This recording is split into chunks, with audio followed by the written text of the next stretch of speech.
Hi. What happened? Hello? Mother trucker. I didn't change anything. Oh, okay. I just need. Sorry.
Hey.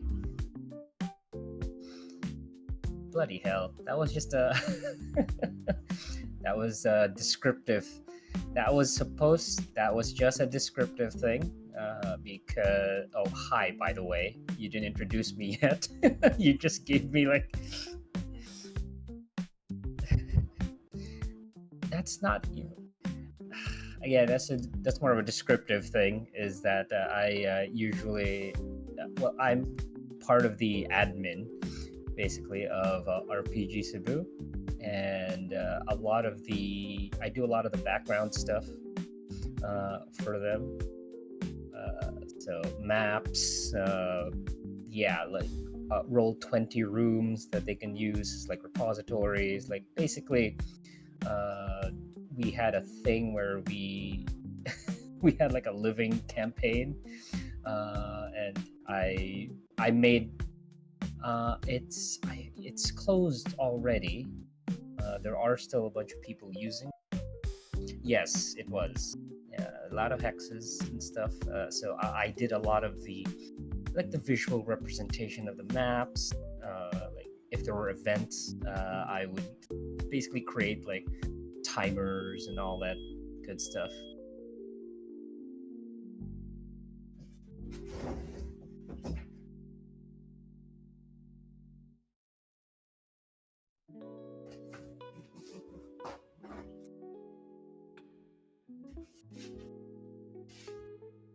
Oh, we're gonna. No, first time. Yes. Sorry. Hold on. I'm doing something. Yeah. That was Genesis. We were talking about Genesis last time.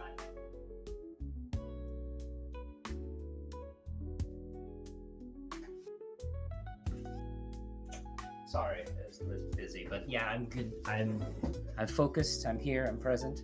So yes, the last time I was here, we were talking about Genesis in preparation for our like play test of that.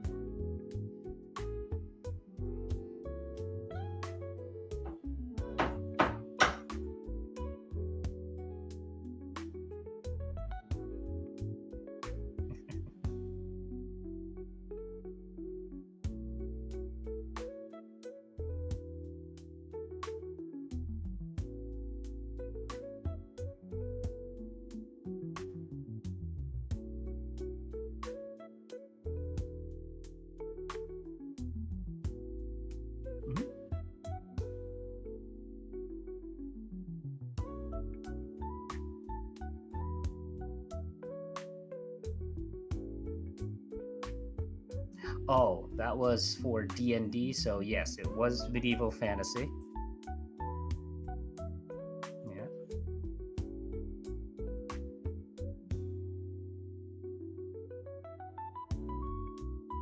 Uh,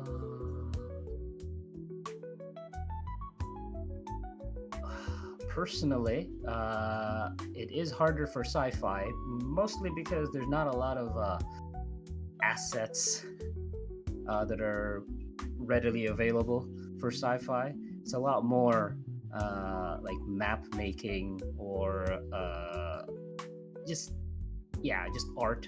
Usually for fantasy is much more readily available than for sci-fi. So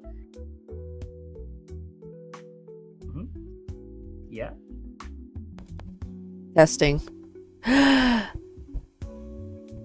Okay, Was you not recording me? my mic wasn't picking up.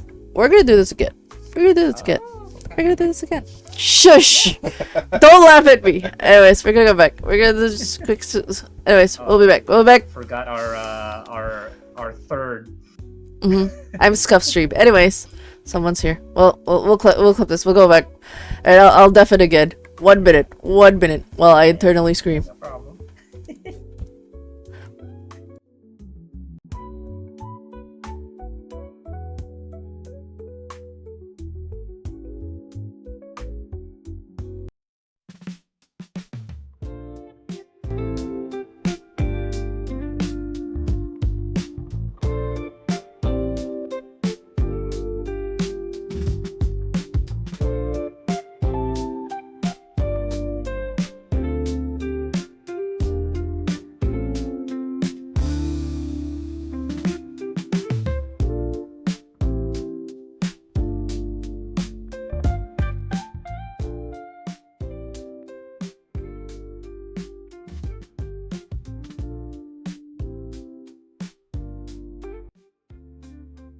And we're live. Hello. Hello. Los. Earth to Nero. Oh wait. And scuffing. Hello. We are live now. Hi. Hello and welcome Hello.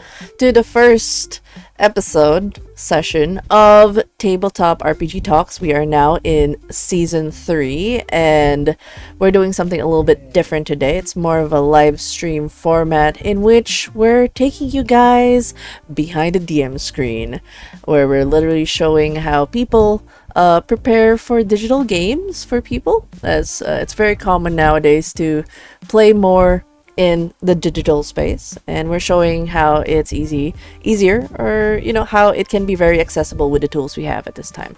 So we've done actually 2 iterations of Tabletop RPG Talks. We had some debates on different editions in the first seasons.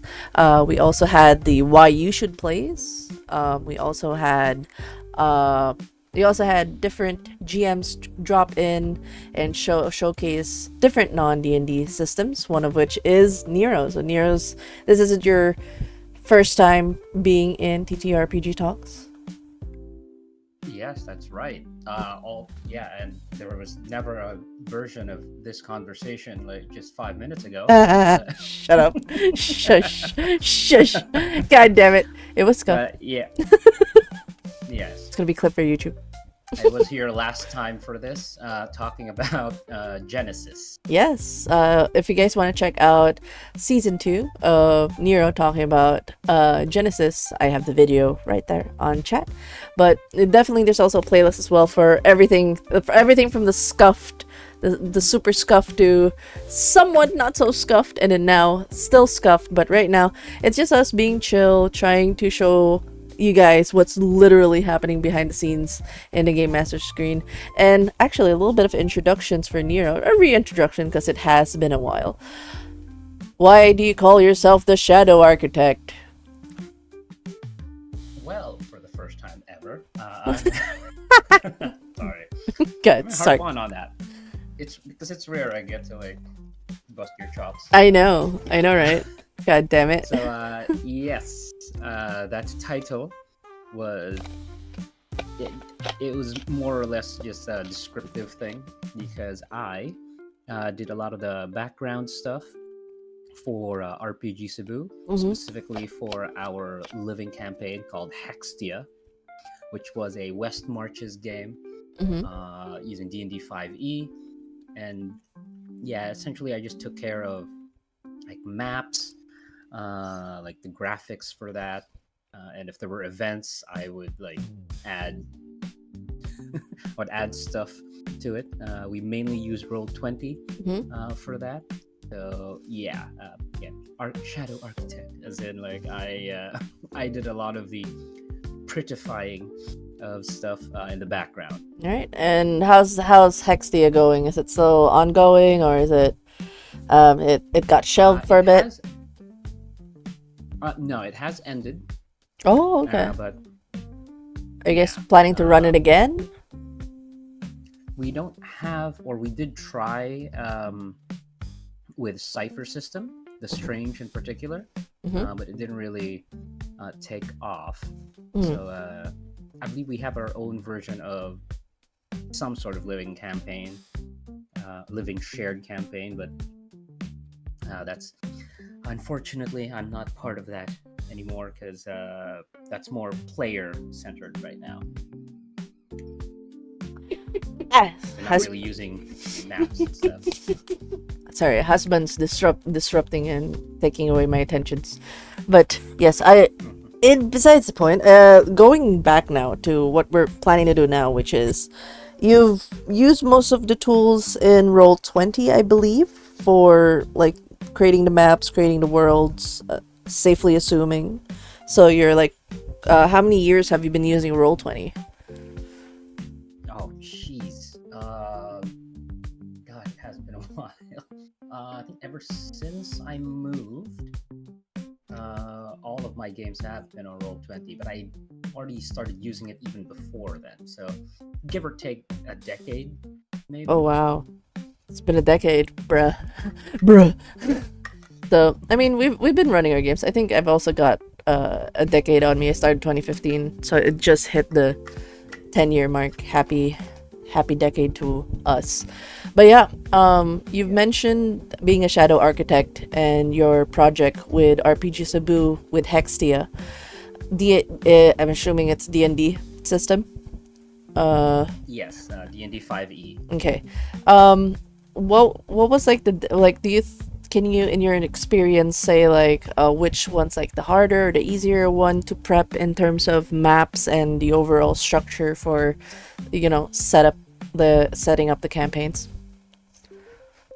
Oh yeah, definitely sci-fi is a bit harder because there are fewer assets, art for a lot of sci-fi stuff. If you look up anything fantasy related, D&D, yeah, since that's very big, it's easier to find, Dragonborn cleric than it is to find like what's a good Star Wars archetype? Like a smuggler Twi'lek or something. That's a bit harder to find art for. Yeah. So, and maps in particular are also very hard. It's hard to find sci-fi maps. A lot of battle maps are usually, fantasy based, like Enchanted Forest and all that good stuff. Yeah, it's definitely. You won't find cyberpunk highway battle maps unless you make one yourself. Okay. All right. Okay. So without further ado, we're gonna start hopping on to showcase the folks. This will also be on YouTube, so you guys can catch it on YouTube as well. How you usually start your setup.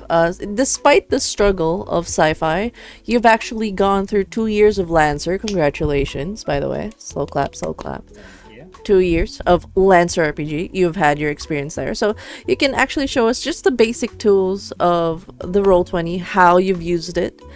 You can walk us through the general basic things that the GM could use in terms of the sci-fi game. And the special things you do for your particular campaign. So you can walk us through like how you prep for your Lancer game and your Expanse game. So I'll be sharing now the screen Ta-da! It's loading. Ta-da! Mhm.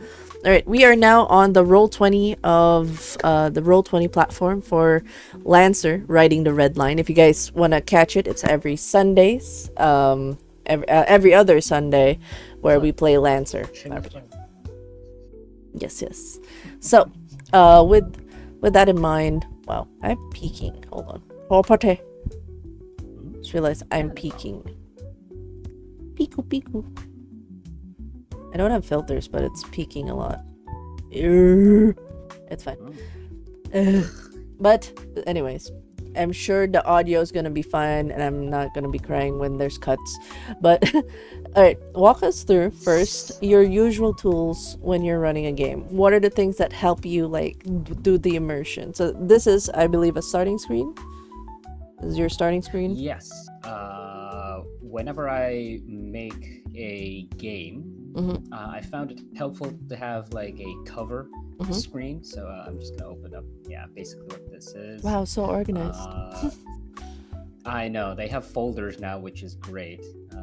So this is how I usually organize it. I have a cover, and then I can always just move you guys here for the players. So just to clarify, by the way, this isn't using jump gate, correct? This is still normal. Yes, this is still legacy. I'm going to show you. I'm going to tell you why. I'm not going to convert this to legacy to jump gate because that is a one-way street. And no. Okay, so even though this is what I have right now is a copy specifically for this purpose. Our campaign is still safe. It's going to be untouched. I just made an exact copy, got rid of all the spoilers because I don't want you to see things you're not supposed to. Damn it! Damn it! My plan didn't work. Not kidding. So, oh, by the way, the logo for Riding the Red Line was made by Shirley, one of our players in Riding the Red Line. Thank you, Shirley. Yes. I know you have Easter right now. I know you would have loved to be here. It's okay. We'll schedule another time to do this cool thing. So, all right. So you have a starter page. Usually you have that set up. Do you have a specific like dimensions for height and stuff like for it, or you just do you have a specific one for it? For the cover, that depends on like the game you're running. This one I just chose. Well, hold on, let me see what dimensions are that. 1400 by 910. Okay. Well, that's because this is the size of the image that I found. Okay. This really cool image is from Gundam Unicorn. Yeah. For those who love the Gundam series, like nerd. This particular mobile suit is called a Kshatriya, which is kind of one of my favorites. Okay. That's why it's there. All right.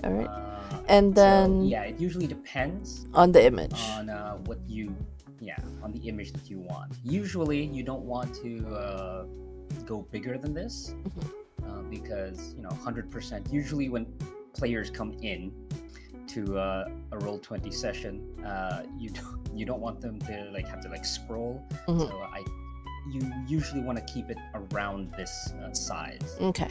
That when they come in at 100%, it's just it's a good landing page. Okay. I also noticed, because I use Roll20, you put it in the map layer. How come it's not showing any grids? How did you make the grids disappear? Oh, easy. There are two ways for that, actually. Either turn the grids off, or just turn the opacity way down to 0. Okay, awesome. So there's two ways to remove the opacity. Nice. Yeah. For me, usually I just put the opacity down because I like having my images snap. Oh, okay.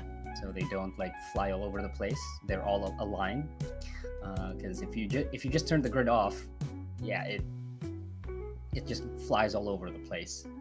Okay, all right. At least with a grid on, you keep it locked. Okay, so let's say you're trying to prepare for, what are the usual encounters you prepare for Lancer? I mean, I can answer that as a player, but this is for the audience.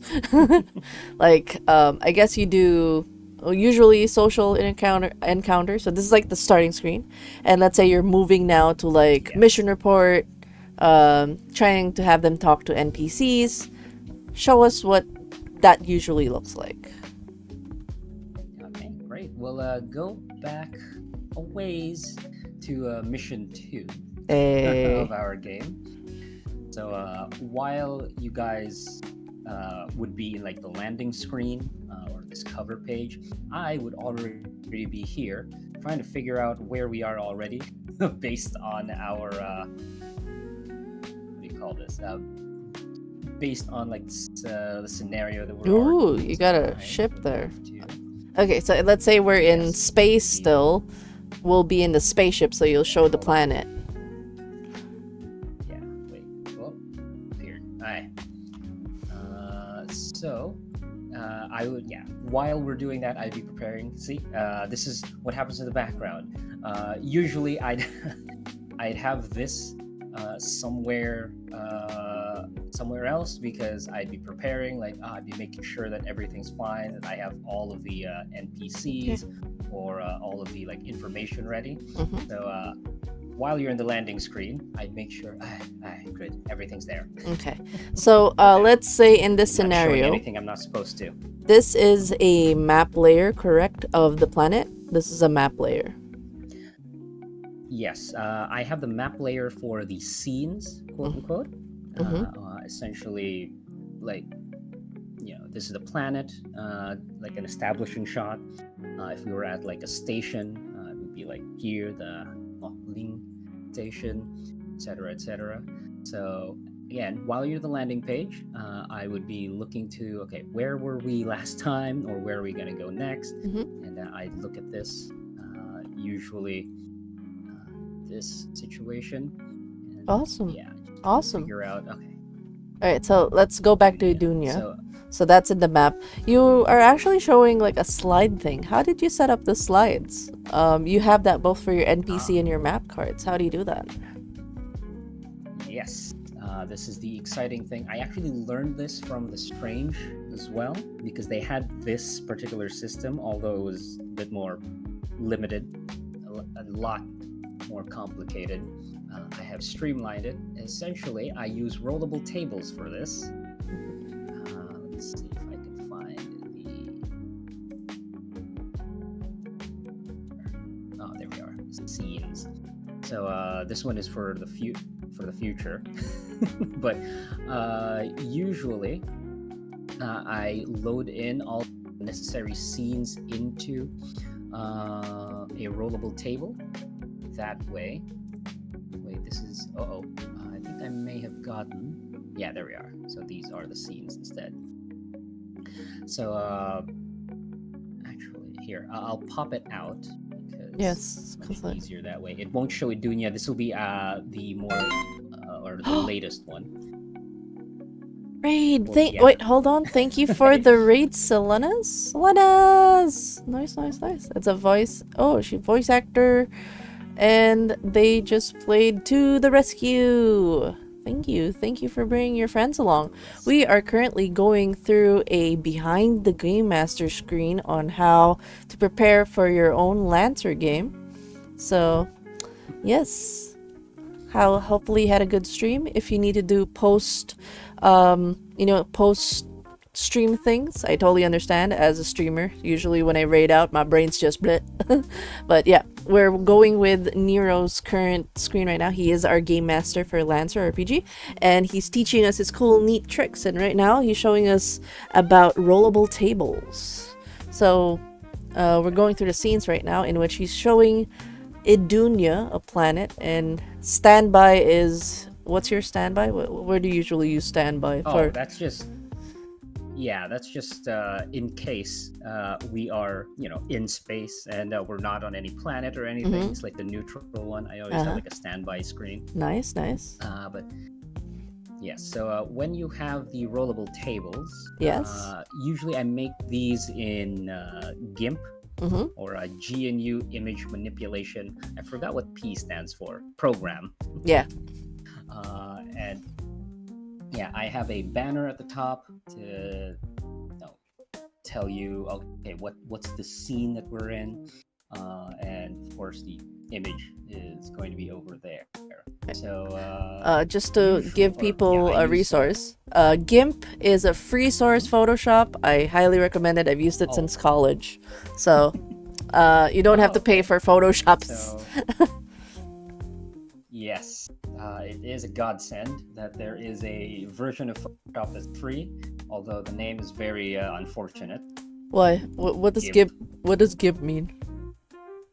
GIMP is a BDSM term. No, what? What? Yes, Wait, hold on. Now I gotta look. Yes, it's that. The image you're gonna see is someone who's wrapped up in like leather and is basically the the sub. Oh. Yes, it has unfortunate implications. I don't know why they decided to use that name, but so that's the meaning of GIMP. I just learned. I thought of a different term for it. I didn't know it was GIMP. Anyways, thank you for giving me knowledge I cannot unlearn.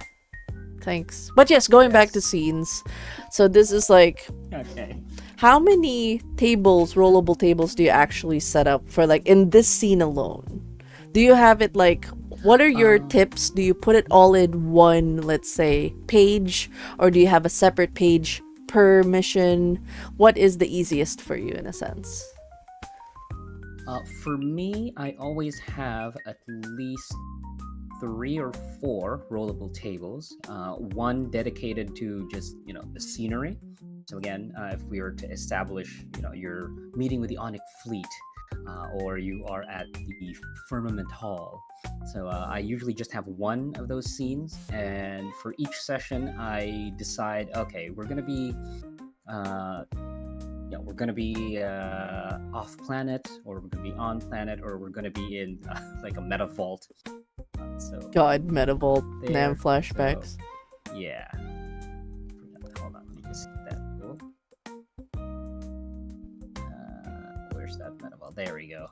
That is so pretty. Basically, so rollable tables let you change the scene without having to do that thing that you do usually in Roll20, where you have like 100 different pages. So this makes it easier to just move from scene to scene without having to move your players around to different places. So you can just move them into one scene page, and then just change it from there. Yeah, it's actually pretty neat. This is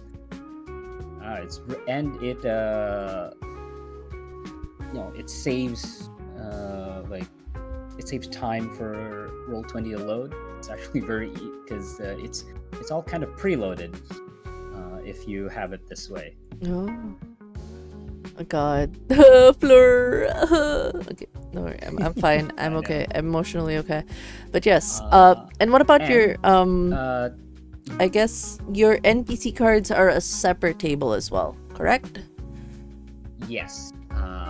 Actually, before we move on, I would want to say for scenes, good tip as well is to keep all of the colors. If you can see here, I have the background and the backdrop color as alpha, or basically like transparent, and then apply the dominant color from map layer, and you get this really cool effect where, for example, see here the Onyx scene, the background is now like a bit more orange, but if we move on to some like a mess hall, it changes the background to like more black. So it takes the it takes the color of what's currently on the map and kind of changes the backdrop to match it. Do you have a green one? Ambiance. Do you have a green one? Yes, there is a green one. I don't think I have it right now, but yeah, if it's like a forest, I do have that too. No, I don't have it. How about the beach episode? Token. The beach episode, I don't. Well, again, this is not the. I saw like blue water. No, I don't have it on this one. No, that's not blue water. That's just a hallway. Oh. And the hangar bay.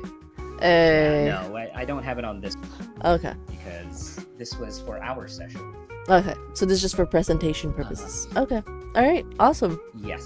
So this is all in the map, And then for the NPCs, yes, it's on all the map token. layer. Yes, I put it on the token layer, mostly because it's easier to have both of these things in different places. So I have this is what is essentially my NPC slash like info layer. So here, once again, I use GIMP to make these. Mhm. I have a bunch of templates depending on what's needed. For example, if I were to introduce like a ship, I have this with just flavor text in case the players want to read up on like any small details regarding the ships. I have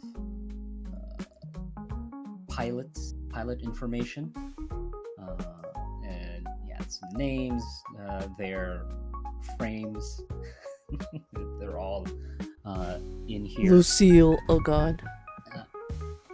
Yes, we haven't seen her in a while, but hopefully we'll see her again if Nonary, one of our players, decides to pursue that. But yeah, NPCs and again information usually I keep on the layer, making sure that separate, so that I don't accidentally change one or the other, because there is a problem in Roll20 where you kind of don't know what you're clicking until you like kind of just change it or move it. So takes a while I like to keep load. things separate just in case.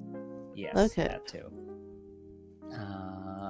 But yeah, for NPCs, these are usually PNGs because they have the transparent layers. JPEGs will not have a transparency. I've learned that the hard way. So I usually keep the NPC cards or the information cards as PNGs. That way I get to have this neat effect where it's like a hologram where they're in front. I believe I have the overlay screen for our game as well. For the Expanse. This one? No. Okay, it might not be on. Oh, yeah, there it is. Where are you? Shoot. There we go. Comms one. Gonna move this to the lighting layer. Where are you? There we are. Yeah, this was for our Expanse one. And if you noticed, I have a like a marker always, because when you create a rollable table, it won't allow you to just put in like an invisible or transparent thing. You need to have at least a marker of sorts. So yeah, you need to add at least some element on there for it to have as like the blank. So if you see, that also holds true for like the map, which is why I have like a standby screen, because I need something there instead of just like a blank thing. So here, let's give you this, and yeah, and we have this cool thing. This doesn't work for this because this is from a different campaign. But yeah, I have a marker, and once again, I can just move it over if we have, this is person talking to you, or it's this person that's talking to you, and it just helps, at least for me, it helps visualize, because again, I'm not good at changing my voice. I can kind of do a bunch of accents, so I use this kind of as a crutch to help immerse the players and let them know who's talking to them and what scene they're on. Yeah. Yeah. I'm getting. Thankfully, I blurred the screen because a wild husband is glumping me. Anyways, it makes it look like we're doing something indecent, but we're not. What? No, see, it's filtered right now. Does it have to be? No, when you passed by, I was being considerate of you. Now, there. Now they can see you. Hello. Hi. Say hi to stream. We're currently in the middle of showcasing cool things, and we got rated by Selena. Yes. And some stuff. And what's this about GIMP? GIMP is a free Photoshop thing. No, you don't have the to. other thing. No, we moved past that. We moved past that. God. We moved past it. God damn it. But yes, so your general advice is just have a marker in the front, like this, safety tokens, so that you can. Yes, like the symbol for your group, the Chain Ravens. Keep that up here in the upper left, and that also helps with like symmetry to see. That, and it also helps with when you're introduced to someone. For example, this is one of the NPCs for our game. His name is Scott. Yeah, and the symbol changes. The symbol changes to again, just an easy like shorthand for like a visual information for the players to remember. Oh, okay. In case they forget, this person is with the albatross. This particular symbol. Pretty neat. I don't think. The symbol itself is in canon, but the code or their motto here is something I had to make up. Manu ad Astra. So Nice. yeah. Again, this is a lot of this just makes. Oh, that's a spoiler a little bit. Huh? Good thing it's too small for you to see. No, there was a character here you're not supposed to see yet. Okay. Speaking of characters, if you guys want to catch, oh my god, that's a monster in the academy. But yeah, if you guys want to see Lancer, we're going to have a session on April 27th. So be sure to check that out. Yeah, it was supposed to be today, but, Easter. Most people weren't available. Yeah, so I might as well go through my process with you. Indeed. All the secrets. Okay. Secrets. Yeah. So yeah, that's how I do NPCs and how I do scenes. I believe when I first introduced this to you, you called it like visual novel-esque. Yes, and very. Yeah, that's very that's very apt. Yeah, exactly. Because I'm not very good at changing my voice, unfortunately. So you're a visual storyteller in that sense. Yeah. Yeah.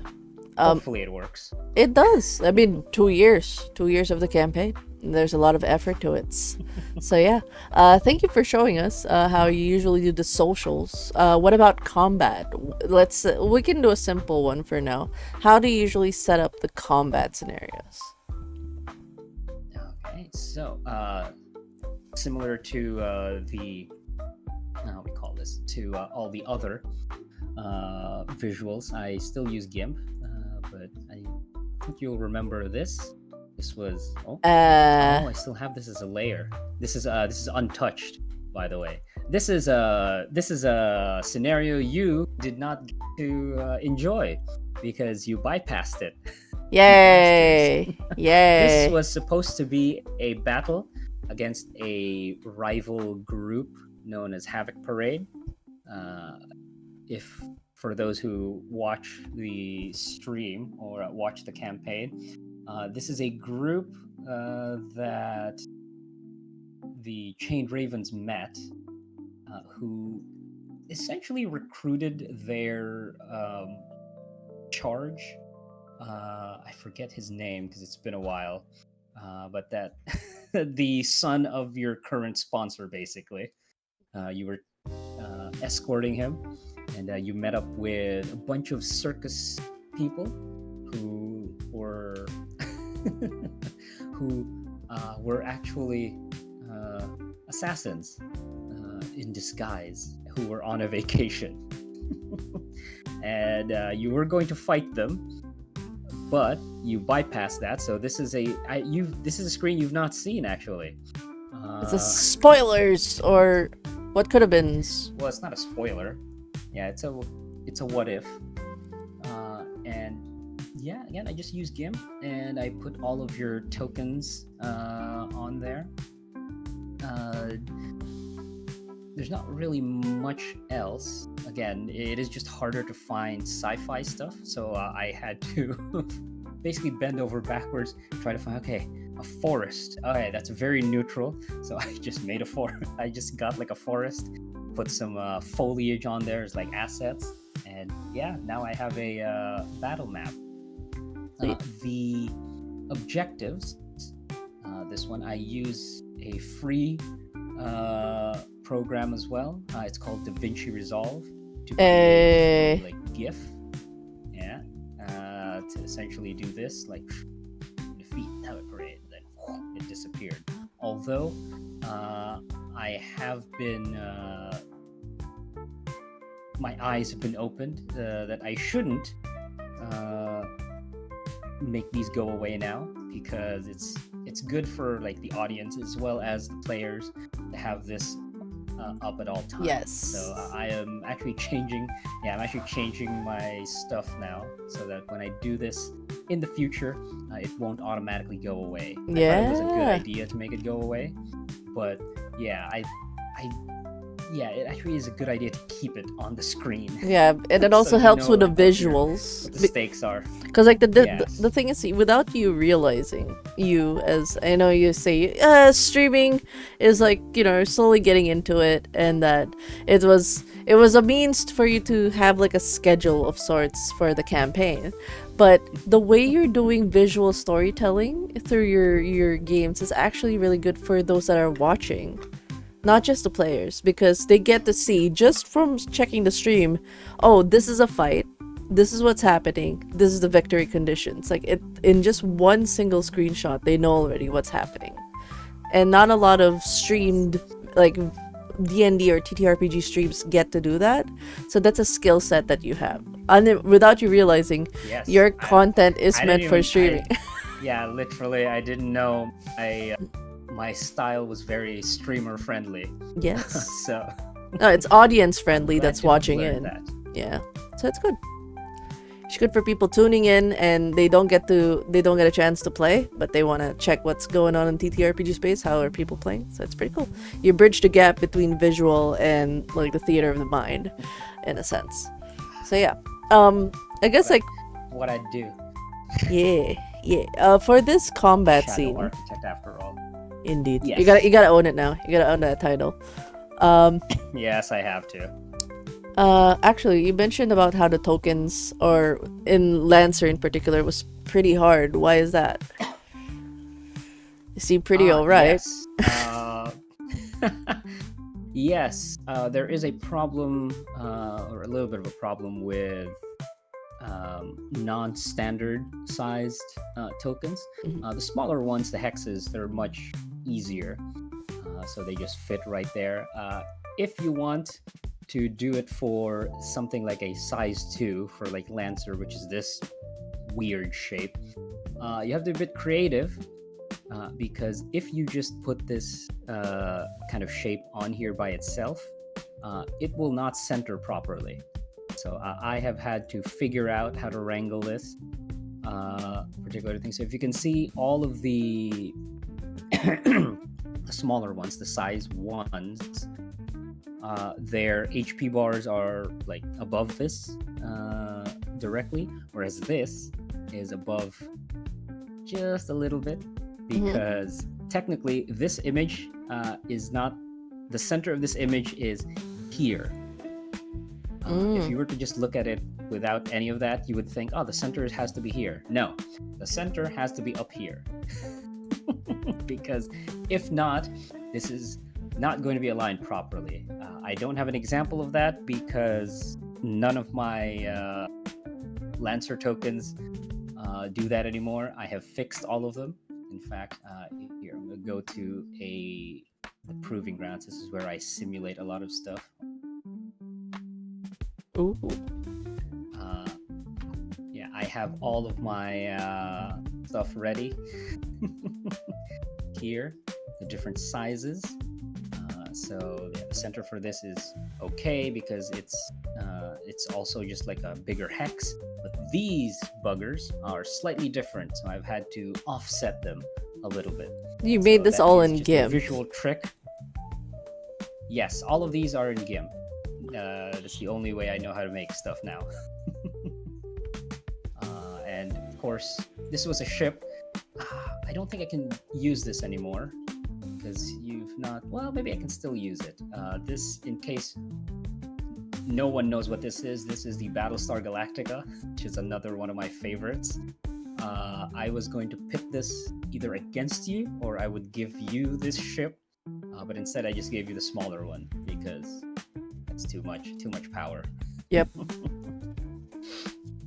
All right. But yeah, this is where I usually just test stuff out for like scaling and just like, you know, the sizes of my tokens. Okay, go back to mission 2. The map itself. So as you can see, the map is cut off because prior to this was mission 2. I didn't realize how annoying having a sniper would be. I'm much better at it now. I've made maps bigger, so I had to make Side I had to, eyes. like do this like, cock. Yeah, I had to do like, a cockamamie thing where, oh, okay, the sniper is in a different location, but he's like 15 hexes away. So I had to like, I Yeah. had to do this counter thing. But I've gotten better, so it's not that anymore. Instead, I've just made bigger maps, evidenced by mission 3.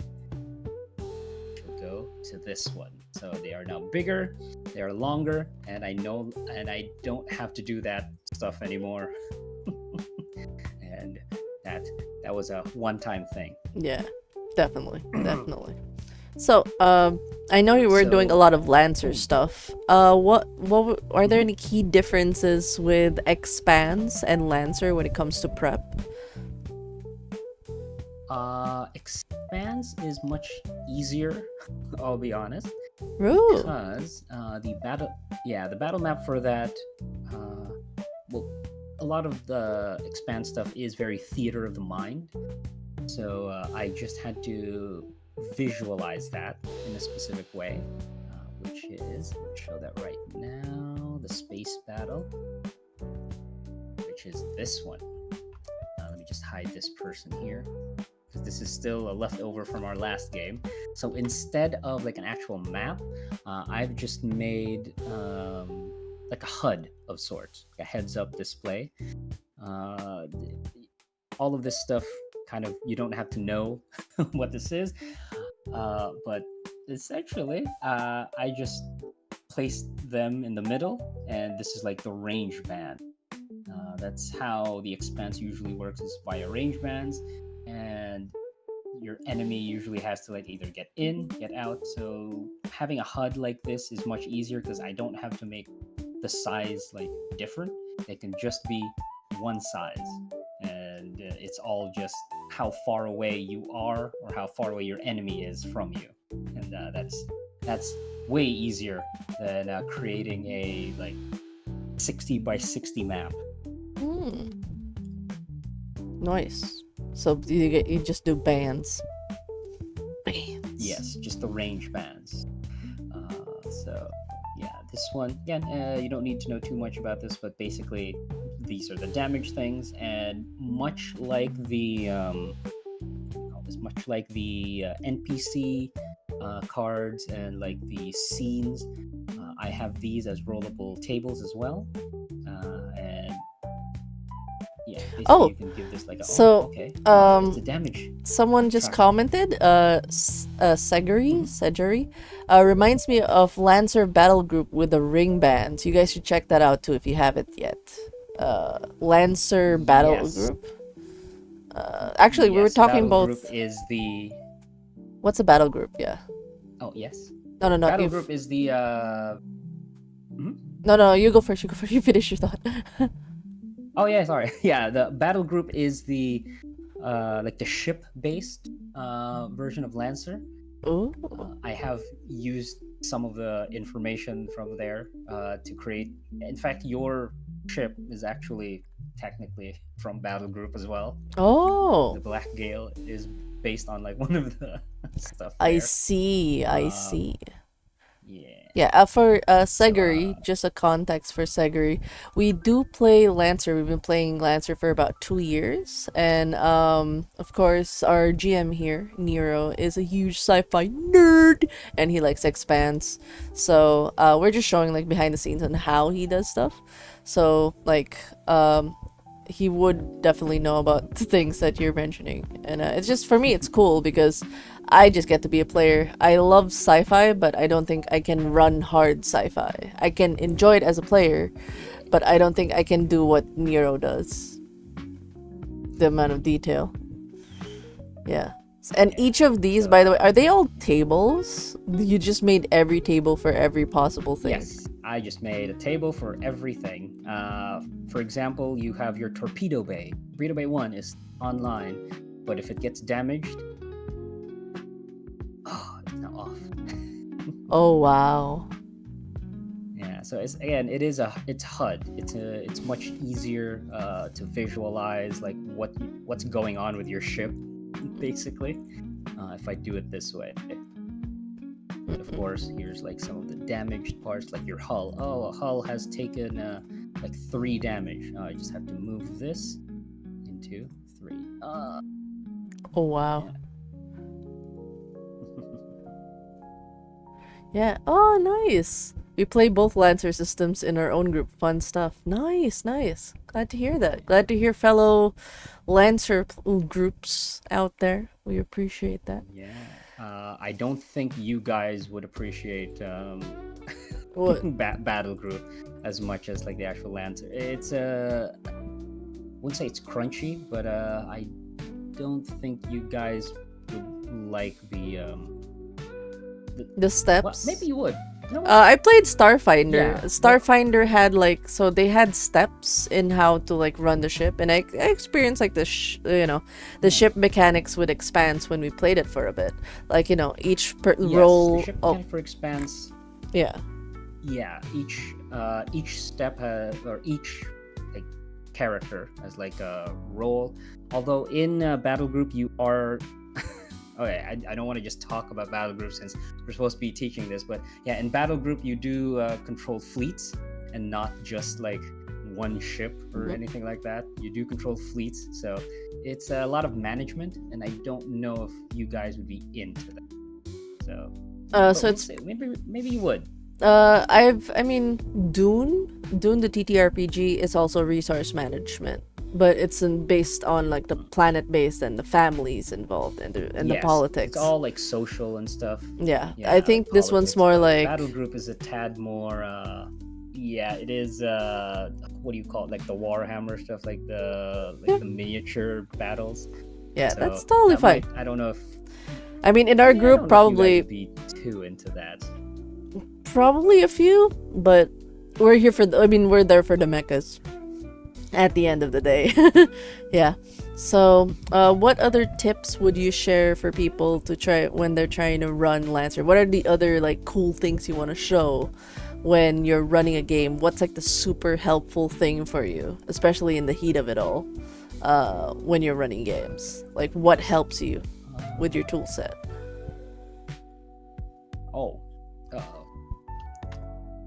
Definitely all of the tools I have here. If you can see like the GM stuff, these help me a lot. And just the for the tokens, considering there's a lot of stuff. I'm gonna open a character sheet for this because the Lancer character sheet is a lot. Yeah, it is.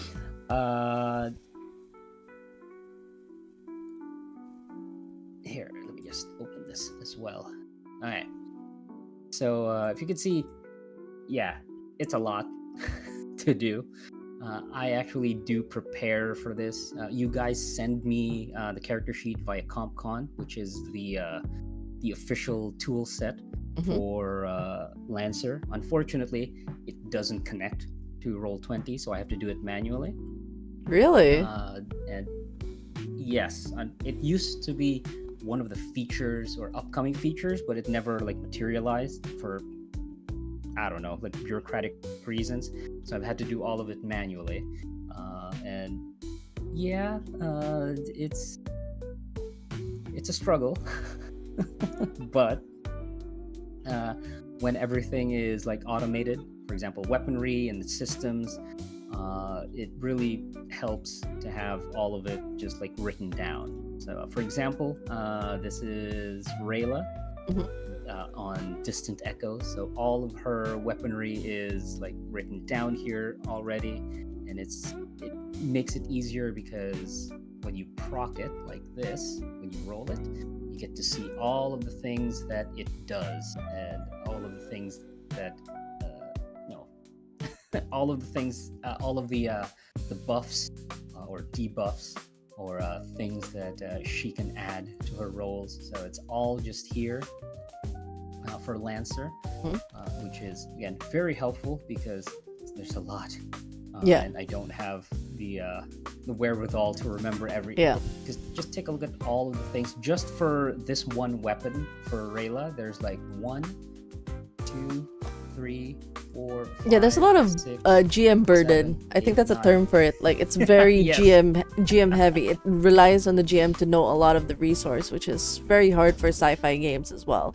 But did you feel like you had the same struggle with Expanse? Like, you have that in Lancer, but with Expanse, the resources, was it just... Seguri said your Roll20 sheets look awesome, by the way. Great job. Good jobs. Someone appreciates. Well, sheets.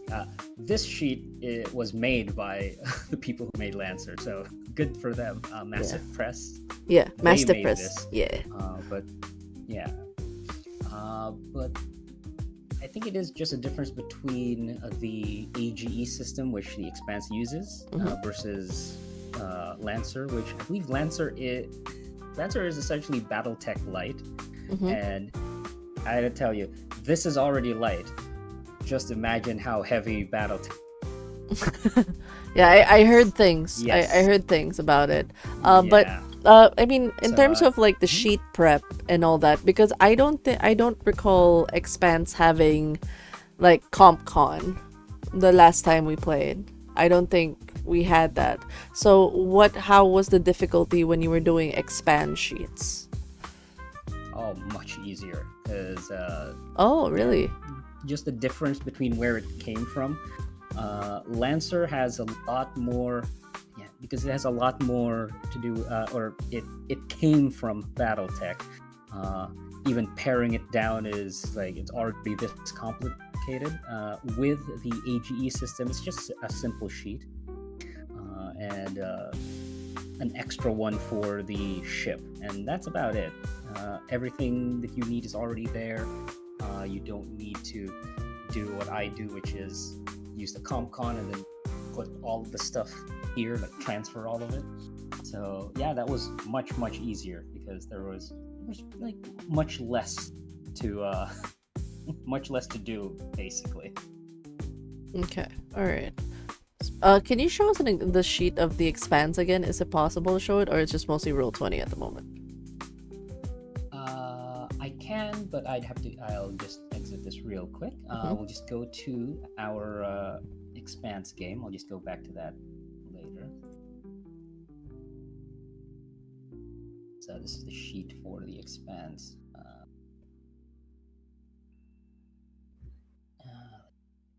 Here you are. Your image has already disappeared, which is unfortunate. But yeah, this is the character sheet, and again, this is much easier than Lancer because everything is just here. Even though there are different tabs as well, these mostly connect to this main character sheet, anyways. So definitely much easier. Yeah, it's a bit more good on the eyes because like sometimes Lancer just like the wall of text just like, bruh. Yes, there's just too much text. And again, because it is kind of like a war game sort of RPG, it makes sense. This one, The Expanse, is more of a it's a more social sort of thing. The Expanse wasn't really that heavy on combat, even though combat in that was really good. A lot of it is more like interpersonal stuff and trying to survive your ship blowing up or something. Yeah. So it was a lot less crunch, I will say. Awesome. Thanks for showing the Much sheets. I easier. just wanted like to revisit it again because I can't remember what Expanse looked like because like I think the last time we played it was like 2 years ago, so it has been a while. That was 2 years ago. Yeah. 2 years ago, almost like maybe like 2 weeks off. But Yeah. yes, there's not as much like modifiers and stuff. It is just here's like the taser, an attack, it's a roll. Oh, there we are. That's the roll. And the damage. That's it. Yeah, it's so There pretty is some too. special stuff on there, but yeah, it's pretty well made as well. Indeed. Because again, these are official character sheets. Good. Indeed. But did we manually put it in, or did we just put in a code? Because I remember with CompCon, we just grab a code and slap it on the sheet. This one, did we like create it from the ground up? Yes, we did. I believe we had a session 0 for it. And then Okay. you guys filled this out step by step. Although some of them I did just put in like myself, basically. I just copied and pasted it from the rule book or the core book. But yeah, we had to just go over this. And once again, Lancer, you do just give me like a file that I can just upload onto CompCon. But the thing is, I still have to manually put that onto Roll20. Yeah. So Pain. there's an additional step. So even though you've created it like, oh, it's easier because it's now on like CompCon, there's still Extra steps. I still have to do a lot to move it. Yeah, there's still an extra step. Oh, okay. Which is why I do like I like it a bit more, or I like it when it's much more simple. Like Expanse. this, it's just it's all there. Yeah, the Yeah. Expanse. Which, Alright. Again, we should play again, please. We should definitely play again sometime in the future, circa 2026. That's the best timetable I have for this. Maybe a campaign for next year. Woo? So, speaking of, now that we're back on the Probably dead by presentation, then. no deaths. Simba ko palayo. But Yeah. I guess, what are the other tips and tricks that you would share, especially like when it comes to maps or preparation? Give at least like top 3 tips for Roll20 when you're preparing for a sci-fi game that you can showcase to us. Just 3 tips that has helped you, that you think will help a game master that's trying to run a sci-fi game in Roll20. Okay. Tips. Top 3 tips. Well, yeah, obviously preparation. Again, the biggest tip I would be just use the rollable table because they are very helpful. Here's some of the stuff I have as well. You want to get all of the stuff ready. For example, there's like time sections. We don't use this as often as we should, but I do have this on hand. The thing about sci-fi, unfortunately, is again not enough assets or like maps, so you do have to find stuff like this. For example, they're like low quality. You can see this is much blurrier than what I want. So I guess a tip would be don't try to find like when you're looking for assets, it doesn't have to be perfect Oh, yeah. because you will start ripping your hair out trying to find the perfect one because at this level, okay, this looks fine, but if you were to like go in, it's a bit grainy. Yeah. So it's unfortunate for sci-fi stuff. So that's when we started this Lancer game, it was difficult to find the maps for it. For example, mission 2 was like literally in a forest to make it easy to find a map for it, like a high quality map. But when it comes to sci-fi, for example, here, like this is a moon. This is supposed to be like a lunar surface. So it doesn't look as good, but again, your players will probably be okay with it as long as they kind of look like it, even if it's low quality. That's fine. Don't try to find like the perfect one. If you can make one for your own, for example, this was mission 3, this highway. In case it was, it looks good, right? Because I did actually make this myself. This highway thing. The backdrop is. You can't see the seams because it's covered by the highway. There's actually 3 different images. that I cobbled together. The secrets. And I know that you also have to do that kind of stuff where you kind of cheat a little bit by hiding things. So it's not clear. In fact, I don't even remember. I know this is 3 different maps that I have because this is pretty long. I know this is 3 different maps that I cobbled together, and basically I hid some of the seams by putting in this this highway thing in the middle. So I guess that's another tip is you hide as much as you can. Nice. Because it will never be perfect, unfortunately. Yes. Awesome. All right. So I think that's. This isn't a specific tip, but I do want to just say, keep everyone on their toes. For example, this one is easy. You can't scroll past this because it's only like 12 hexes high, and that's also a secret that makes this really cool. Is I can send this to 30 now, and it'll reveal the rest of the map. Oh my god!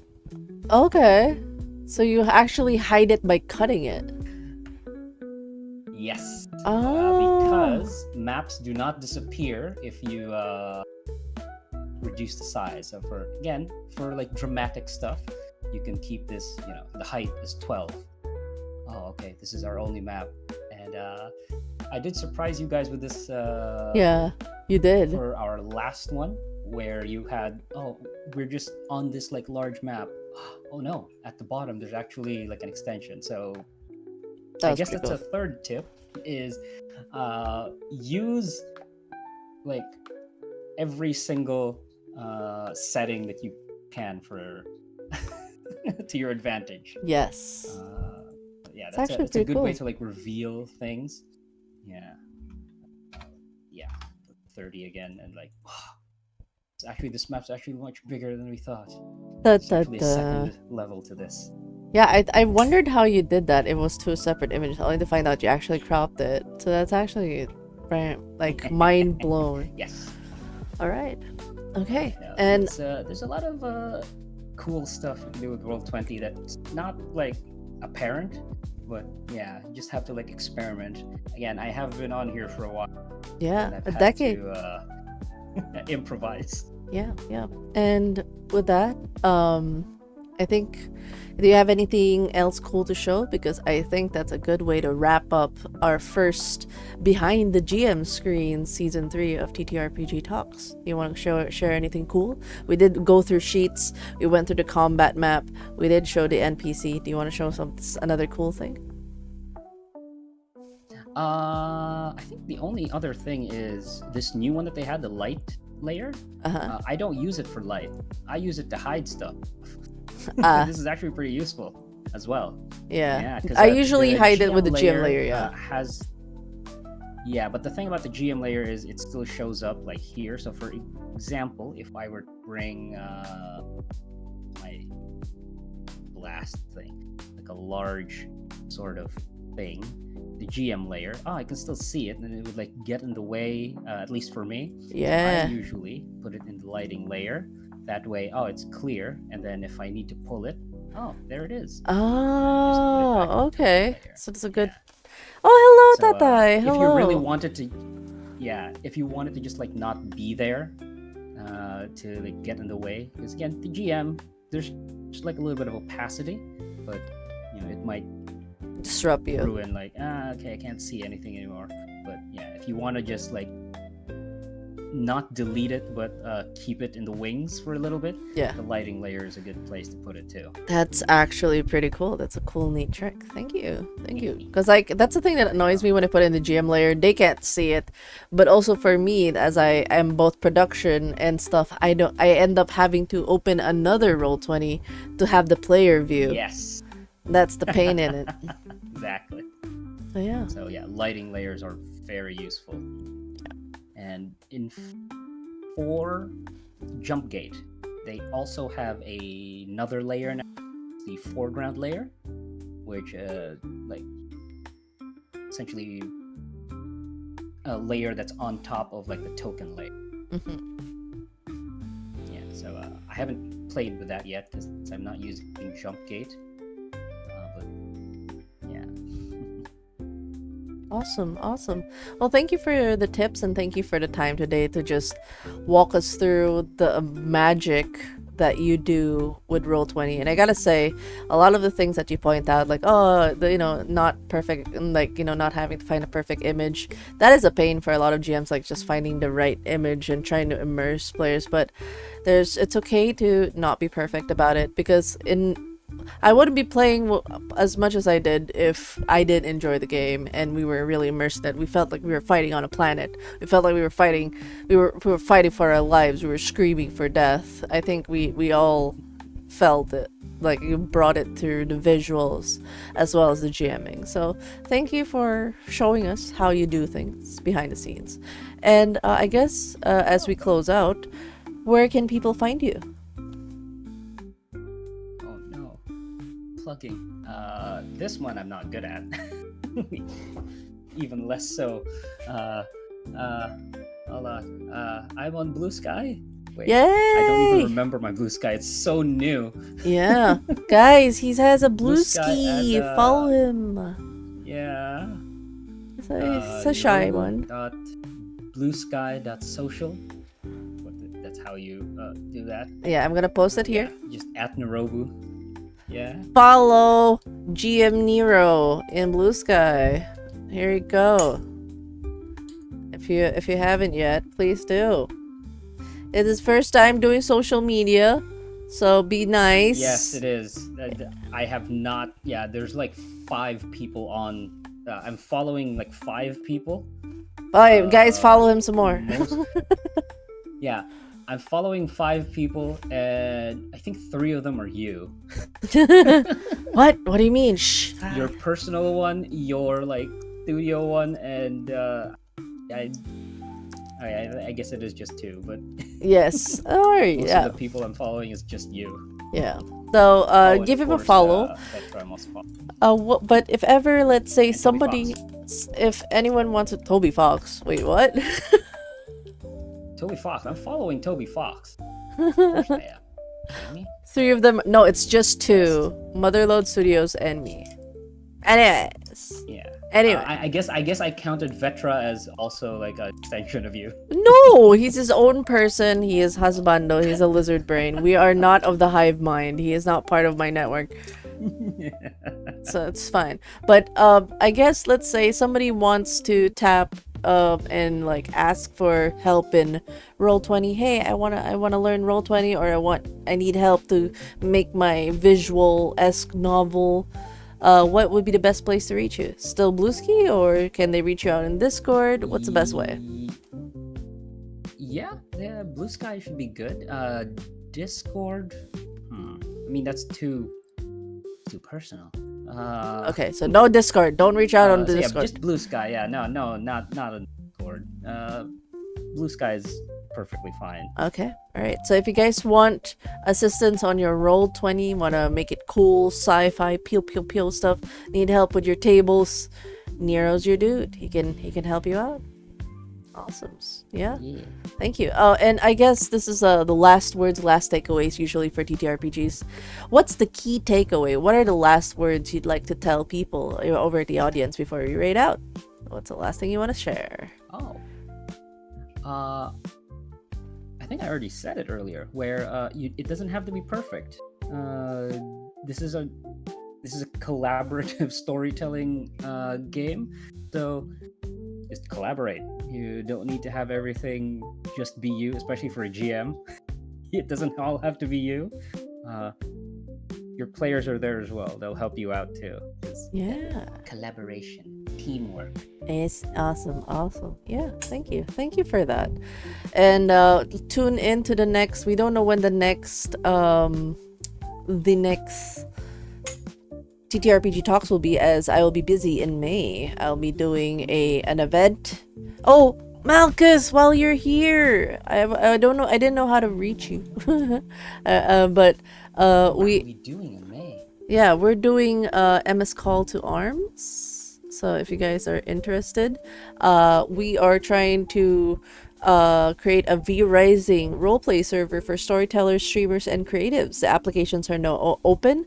We're going to be starting on May 8th. The patch for Oakville is going to come out next week. So with that, we're going to start setting up the servers. So Malkuth, maybe you have V-Rising, maybe you want to join. We're inviting people from Southeast Asia.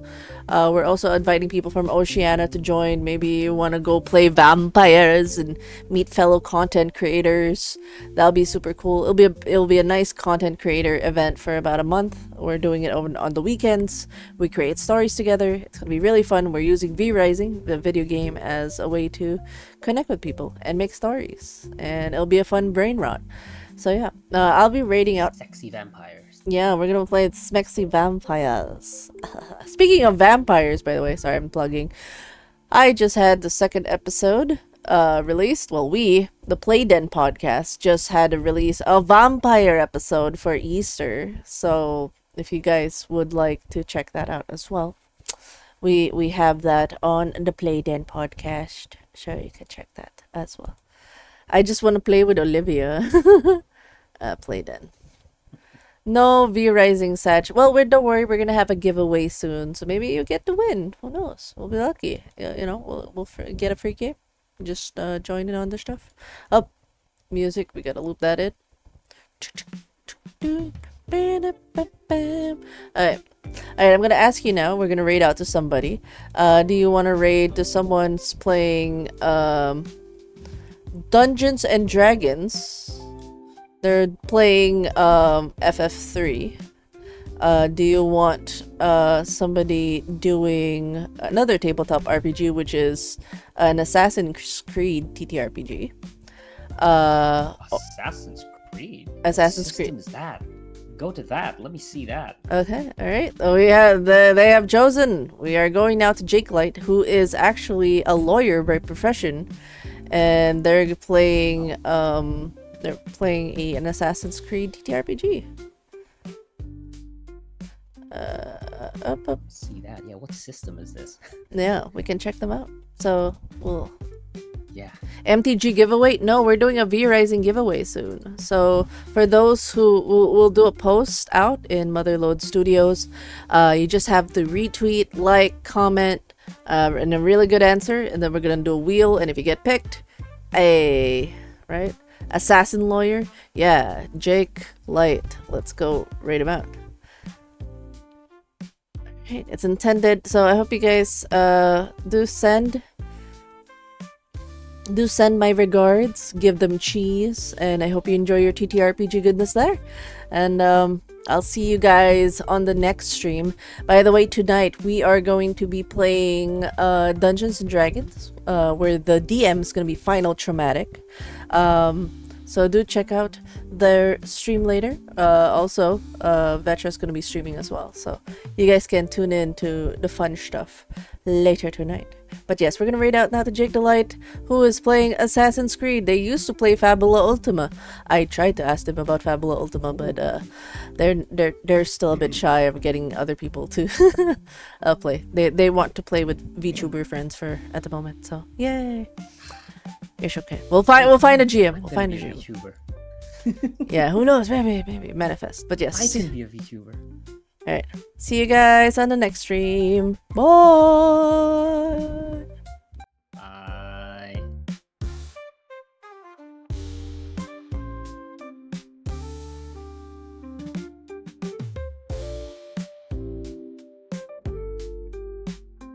Okay.